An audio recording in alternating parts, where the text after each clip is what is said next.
Andrea Cook, who is our program director for the Johnston Partnership. And she's just going to give us all an update on the partnership and what we're up to and anything new.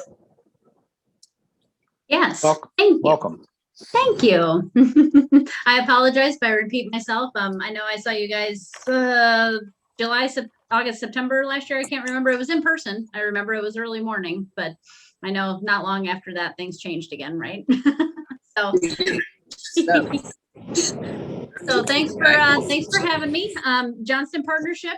I'm seeing a lot of familiar names and faces. You guys all know who we are. You know what we do. I'll talk a little bit about the pandemic and how that has impacted our ability to do what we have done. Obviously, we haven't been able to have people inside, which is difficult. But we have figured out a way to make it work. We, trying to keep staff safe, trying to keep volunteers safe, trying to keep clients safe. We're hoping as numbers continue to trend down and the vaccine gets out there that we're hoping this summer we'll be able to reopen. We are in our new space now. We're immediately next door to where our old space was. So twice as big, which will make it easier when we do open the doors again for people. And we were able to do it for about 3 weeks before things went downhill fast and we had to close the doors again. We have not, the pandemic has driven in a lot of people who have never experienced food insecurity before. So we get a lot of phone calls. I get reports from like Google when people are looking for food pantries nearby and all that kind of thing. There's a huge increase of people who have never experienced this kind of thing before and are going through it for the first time looking for that help. Across the DMARC network, the number is somewhere between 30 and 40% of those that we served in 2020 were either have never had to access a pantry before or hadn't needed one for more than 5 years. So that there kind of creates a lot of work just because there's a lot of people who don't, my friends, often ask me about who comes to the pantry and I'm like, think about it the other way around. If you were in a situation where you needed that, would you even know where to begin? Where do you call? How do you figure out? How do you qualify? What do you need to bring? All those things. So we're going through that a lot with people, walking them through the steps, making sure that we're getting them everything that we can. We don't want people to have to come out a lot. So we're loading them up when they do come so that they don't have to go to the store or that sort of thing as often.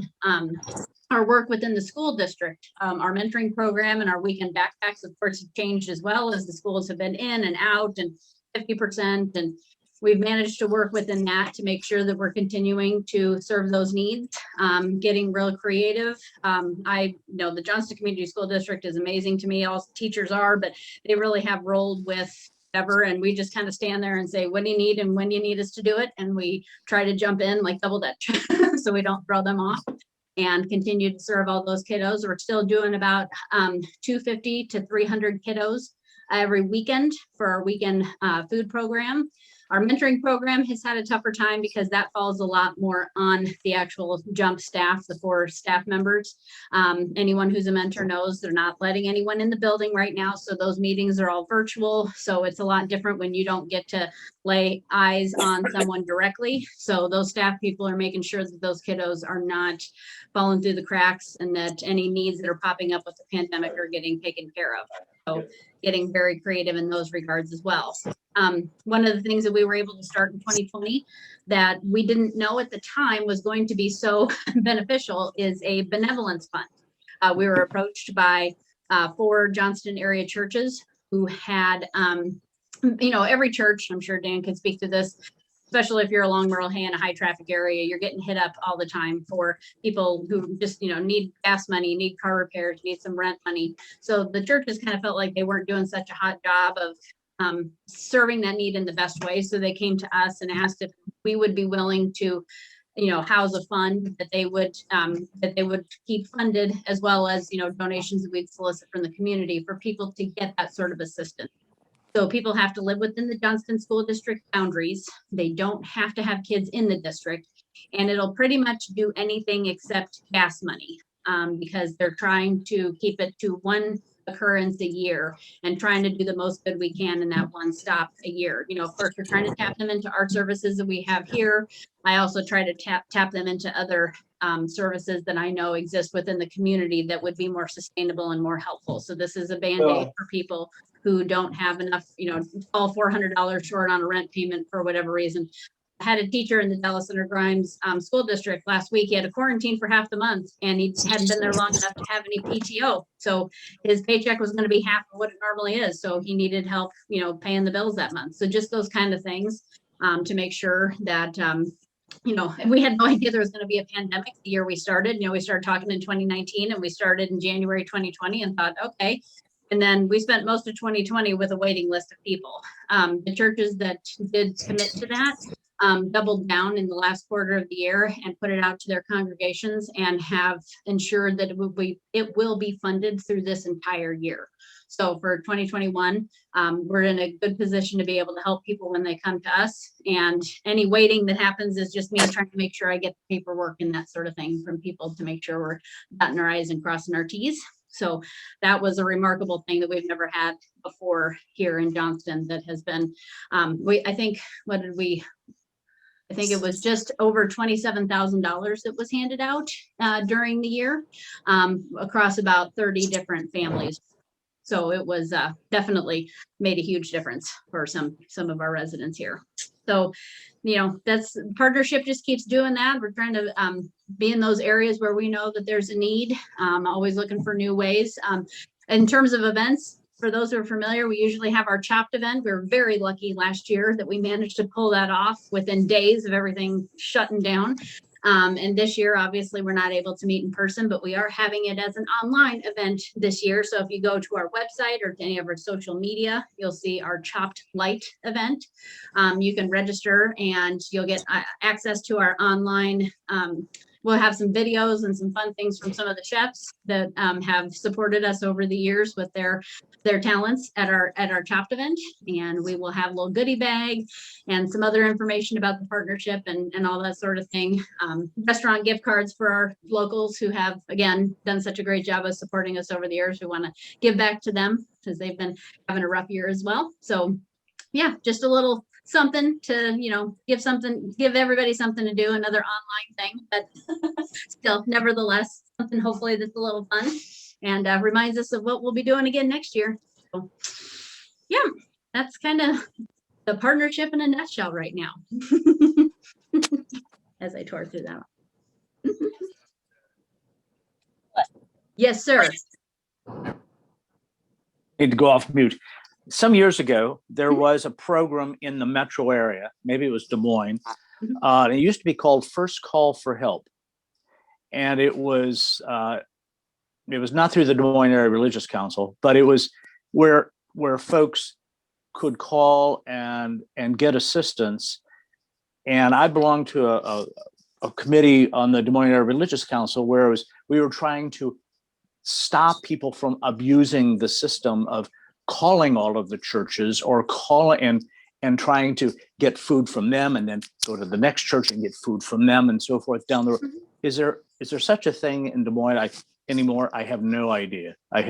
But the bottom line is I'm glad we're taking care of people. Yes. No Yes. No matter if they need it 1, 2, or 10 times. We're taking care of people. But that's what we were trying to do, keep people from abusing the system. And right now is not the time to worry about that at all. Right. Yeah. Well, and DMARC, Des Moines Area Religious Council, has done a lot of work around that just by virtue of our pantry network. So there's 15 pantries around the metro, and we're all networked together. And we do that instant tracking. So if we have somebody that comes here to Johnston and then 15 minutes later is in Urbandale, we know. And it also, we get to track the services they're receiving. So some people, like we have a clothing closet here in Johnston, but not all the pantries do. So there's a lot of that happens where people are kind of going where they need when they know that they get certain things in certain places and that sort of thing. So, I mean, anytime you have a system, and it doesn't matter whether you're talking about food pantries or movie theaters or, vaccines, people are going to abuse the system. Unfortunately, that's just going to happen. It hasn't been quite as much as it was. First Call for Help does still exist. That's a United Way maintained phone number, 211. And they have, they constantly are adding things to that because they want to be kind of that one-stop shop for people when they are looking for help so that they know where to go next. Because if if you don't know where to go for food, if you don't know where to go for rental assistance, if you had a fire and you're trying to figure out where you're going to stay, they have a homework assistance hotline right now for kiddos that aren't in school full time and need that extra help. So it's one of those places. It's a one-stop shop to kind of make sure that they're getting people where they need to go and not on a wild goose chase calling around to a bunch of places and that sort of. Yep, serving the need. Andrea, have you been able to, and maybe I misunderstood you. So has the clothes closet part of your program been kind of shut down right now or something? It's still open, but it's a little tougher. You know, when people tell you they need a can of beans, it's one thing, but when they tell you they need a t-shirt of a certain size and that sort of thing, it's a little tougher. So we have some rock star volunteers who try very hard to, you know, especially for clients that we know and we know what they're looking for. We have an order form, but you know, there's language barriers. Our numbers are definitely down in terms of services for clothing. But we have managed, we had it closed for a couple months when the pandemic first started until we figured out safety around donations and all that. We have had it open again. We have been, now that the weather is not sub-zero, we've been able to put things outside again. So like right now, winter is kind of ending and we're starting to get more spring donations. So some of our winter stuff is going outside for people to be able to choose from that. And that way we're able to serve people and we're keeping track of how much is going out, just not necessarily by the person, but that's fine. We know that the clothing is going where it needs to go. So And they just get to take it, right? Yes. Yep. They get to take it. And they can, like I said, they can fill out an order form if they trust our volunteers. And sometimes we get great response. They're like, oh, they did a great job. I love those shoes. And you know that. And then there's sometimes where it's like, this is not quite what I needed. And we ask them to pass it on to someone else that they know, or they know someone else who could use it. So yeah, but we're still doing it. So the volunteers shop for the clothes Yes. for the clients. Yes. Yep. We were never able to reopen the clothing area, even that short time that we had the pantry open again, just because it's still kind of a tight space. And that's always been, it's always been not pandemic friendly, no matter how we managed to do it. So we're trying to figure out how best to do that. Some of the other pantries have figured out they're creating appointments, or they're setting a you know, stopwatch kind of a thing and giving people that opportunity to shop. But it'll be a challenge when we reopen it. We'll be working out some bugs, I'm sure. What kind of volunteers do you need? There's 2 part-time staff people. So we need everything from one of the things I didn't talk about, we have a new vehicle that's in the shop right now, getting serviced and getting ready to go. We've had a need to move food from one place to another. So we're, you know, we need volunteers that are willing to help us drive our new box truck, our food pantry and clothing closet. We maintain those signups online, our daily pantry positions, as well as a few extra we created with our new space. We have a front door volunteer as well as a back door volunteer. Depending on what model we're open in, we can always use an extra set of hands to help us get things from A to B and that sort of thing. So those are the regular positions, but we have volunteers that help us with our weekend food programs and both packing and delivering those bags. We have, of course, our mentors volunteer their time for us every week. You name it. We've got people that are helping unload trucks when the pantry isn't open, stocking shelves, driving to pick up those deliveries, all kinds of different things like that. So yeah, there's always a need for volunteers around here. Andrea, I'm glad to hear about your. I've been there a couple times with your new space. Yes, thanks for helping us move too. Yeah, no problem. But that was fun. But it's great. I'm glad you have the additional space. But how is that set up? Are you guys paying rent there, or is it being donated? And is there a chance that, you know, somebody may come in and say, hey, I want to rent that space, and they kick you out? I don't know what the arrangement is, Right. but I was just curious, is that pretty solid space for you, or is there? It is, yes. Okay, good. Yes, it is. It's we have a lease and we pay rent. As far as I know, they're not giving us much of a break just because they say they don't have to because there's always a demand for space. But yeah, not in any jeopardy of getting kicked out as far as I know, unless something were to happen and the building would get sold and, you know, new owners would decide to go in a different direction. But we pay our monthly rent, our utilities, that sort of thing, all those administrative costs. And having been here now almost 7 years, you know, they were willing to, they actually donated the demolition. The space that we're currently in was 2 different suites, and there was a lot of walls and doors, and they were having a hard time renting it because that configuration was difficult. So they kind of figured that out and came in and blew the whole space out, which saved us several $1,000s to not have to do that. So that was nice, so that we could come in and start from square one. It's the first time the partnership has been in a place that we have had designed for our needs, as opposed to moving in and fitting into whatever was here. So it was nice to be able to, you know, sit down and make a plan and figure out the best workflow and do all that kind of stuff that we've never been able to do before. 2 doors, people go in one, come out the other. That's huge compared to our old space. So yeah, we're looking that this is going to be a good fit for a while, hopefully. So Good. I'm glad to hear it. Anything you can think of, Barb, that I forgot? I went through my list. Let's keep it. No, I don't think so. I think we're in the process of kind of upgrading the website, but it's still, if you go to the website, johnstonpartnership.org, there's a place where you can volunteer, where you can donate. Now you can purchase a ticket to our virtual chopped event. So everything you need to know is really still on the website. Yes, we do have a monthly newsletter now. If you're not already receiving it, we can get you added to the list. You can sign up for that on our website as well, to be able to stay in the loop with what we're doing and know what's going on here at the partnership. So.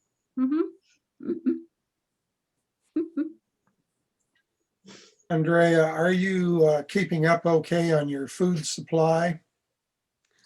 We have been. It has been remarkable. You know, I know 2020 was a rough year for a lot of people, especially those that we serve, but it was a pretty good year for the partnership. A lot of people remembered us and thought about those who live on the margins. So there was a lot of response, not only monetarily, but items that people showed up with. The Lutheran Church of Hope does a huge Super Bowl collection every year, and we usually get a couple thousand items from them each February. And this year was like record setting. It was almost 5,000 items that we received from them. So huge response. So the donations have definitely been there.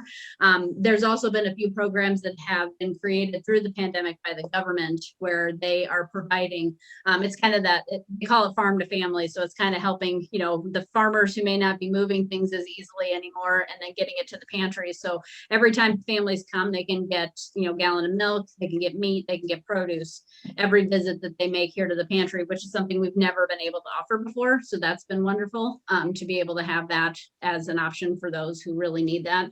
For our larger families that we're serving, that has been a huge lifeline. So that's been awesome to have as well. Another thing I noticed is we always would run short of personal care items. Toilet paper, diapers, shampoo, laundry soap, and we've gotten a lot of good donations, and we've been able to keep our supply up. So every client who comes for their monthly allotment is able to get at least 5 good personal care items with it. So.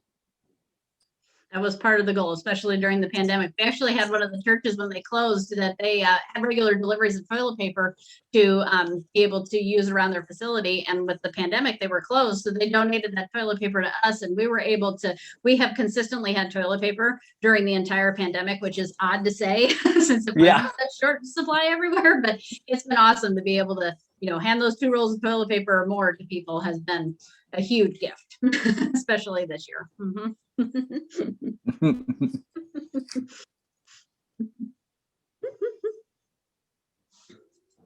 right, thanks, Andrea. No problem. Thank Thanks you. for having me. Yeah, Good thank to you. see so many familiar faces. You're welcome anytime. Oh, thank you. Be safe. Travel Alrighty. safely, Allens. Thank you.